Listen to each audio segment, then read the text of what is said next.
King Arthur and His Knights by Elizabeth Lodor Merchant. Sir Tristram's Tragedy. Ah, were I in those green fields of play, not pent on shipboard this delicious day, Tristram, I pray thee, of thy courtesy, reach me my golden cup that stands by thee, but pledge me in it first for courtesy. Sir Tristram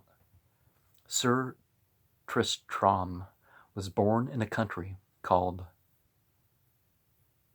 Lyonesse, and his mother was a great queen who died when he was only a few hours old. After some years the king, his father, married again and had more children, handsome little sons and pretty little daughters. But their mother, Tristram's stepmother, was very jealous of the prince, who was the child of her husband's first wife, and she tried to poison him. When the king found this out, he was very angry and ordered the wicked stepmother to be burnt. But little Tristram burst into tears when he was told of this terrible punishment. He ran to the king, his father, and kneeling at the feet, begged and prayed that his stepmother's life should be spared, so the king pardoned her, although he could never love her again.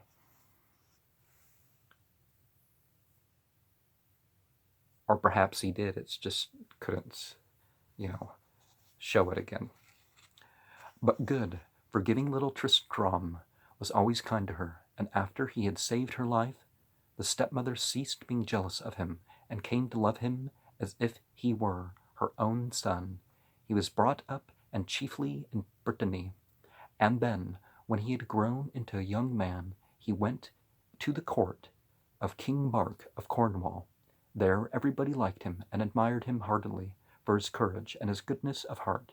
He was musician as well as knight, and played the harp as beautifully as any minstrel, so that all the ladies of the court would sit together and whisper about him.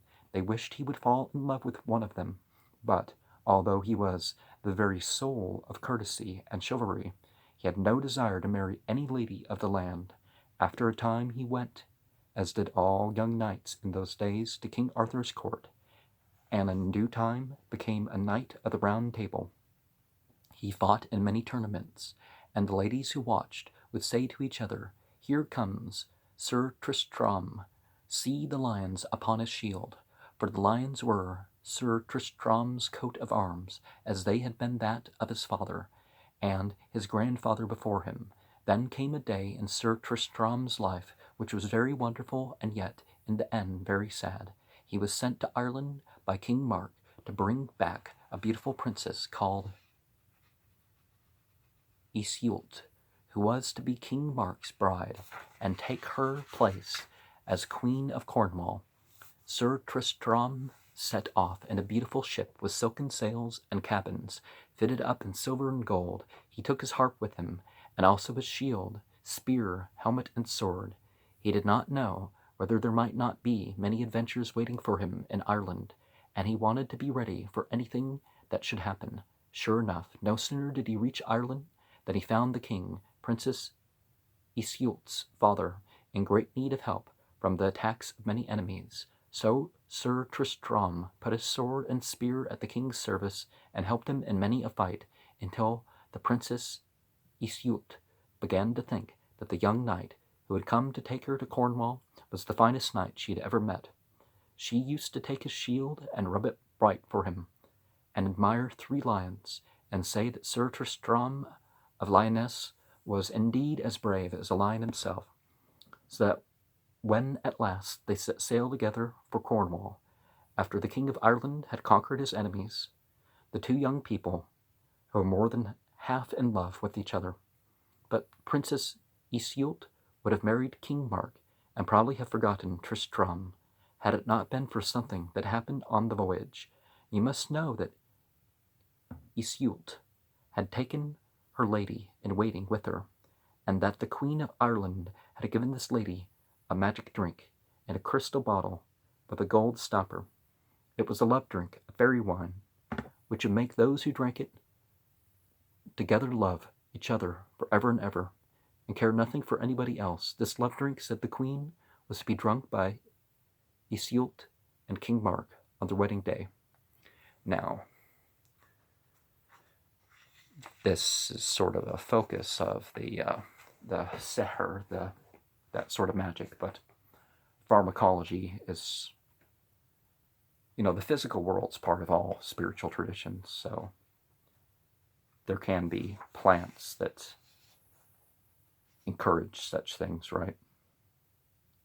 Now it happened that the weather was hot, and the sparkling sea seemed to make it hotter, and Sir Tristram sat on the deck of the fine ship in the sunshine and played his harp to the beautiful Iseult. When he had finished his song and laid the harp down, she asked him to go into the cabin below and bring her something to drink, for she was very thirsty indeed from the warmth of the afternoon. Sir Tristram went down, and there on the table he saw a pretty crystal bottle with a gold stopper, filled with what looked like sparkling wine. He carried it on deck to Princess Iseult, who took it eagerly in her hand, drew out the gold stopper, and tasted the fragrant drink. It gave her a delicious cool feeling, and she passed the crystal bottle to Sir Tristram and bade him also drink some. He did so, and then they looked at each other in amazement and rapture. They had drunk the fairy drink together, the drink which had been intended for Iseult and King Mark upon their wedding day. Sir Tristram did not speak, but he took up his harp, and he played and sang the most beautiful and yet saddest love song that was ever composed. Iseult sat with her lovely face hidden in her white hands, and her dark hair shining like polished ebony in the sunlight. The breeze rustled mournfully in the sails of the ship, and the waves had a sorrowful sound in them, as the very mermaids and water nymphs were weeping for poor young Sir Tristram and sweet Princess Iseult, for never, never had two lovers felt love like that which had been hidden in the fairy drink, and which could not end in a happy marriage, because Iseult was the promised bride of King Mark. So Tristram took his dear princess to Cornwall, and she was married with royal rejoicings, and her sorrowful knight went away and had many great and fine adventures for her sake, but they could never forget what they had felt when they drank the fairy drink and remained faithful to each other until they died. And some people will tell you that they died on the same day, and that their bodies were laid side by side, and that out of their graves grew two fair climbing roses, which waved twine together in the sunshine, and dropped red and white petals to mingle softly upon the mossy ground.